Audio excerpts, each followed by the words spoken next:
Today on the bench, I'm going to tie up the Black Red SnoCone.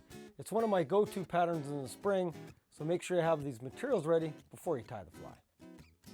For the hook, we'll use a size 10 Scud pupa hook, some 6/0 black thread to tie with, some black Frostbite for the body, some orange floss for the underbody, some red ultra wire for the rib, a 7/64 inch super white bead as the bead, and some hard as nail cement for the finish.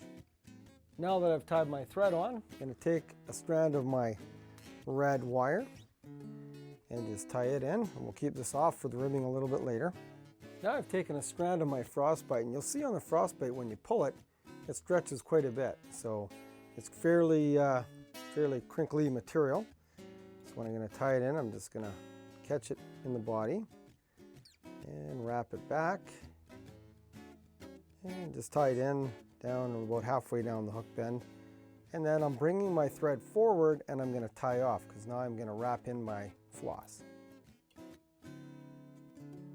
The rib and the body are off the back of the hook and I've tied off my thread. I'm going to take my orange floss, and any color floss will work just fine.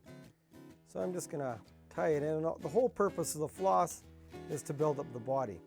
So I'm going to build up a tapered body, and I want to keep the back very thin. I don't even want to go back, probably go down about 3/4 down the hook, and then I start building this up. And you want it tapered right up to the bead. So we actually are going to form a nice snow cone type taper to this body. Now the floss is being tapered onto the body, I'm actually going to whip finish it off and retie on my black thread. I've now tied my black thread onto the hook right behind the bead. I'm going to take my black Frostbite and I'm just going to wrap it forward, and again right at the very tail end I want to keep it quite thin, and then just slowly wrap it up, and that floss has already formed a nice tapered body, so the black Frostbite just follows that thickness all the way up until we get behind the bead, and we'll tie it off there. Now the body's tied in, we have a nice black tapered body. I'm going to take our red rib and I'm going to take one turn really at the very back of the hook and then start winding up. And I'm probably, with this fly, since it's a little bit bigger, I'm going to take about 7 to 8 turns up, form about 7 to 8 ribs. And I'm going to tie off right behind the bead. And just to finish off and make sure this is tapered right up to that cone, I'm going to form a black thorax on the fly. So I'm just going to wrap in my black thread just so it blends really nicely with the bead. And then we're going to whip finish off right there. To finish the fly off and make the fly more durable, I'm actually going to coat it. And it not only makes it more durable, but it gives it a bit of a shine.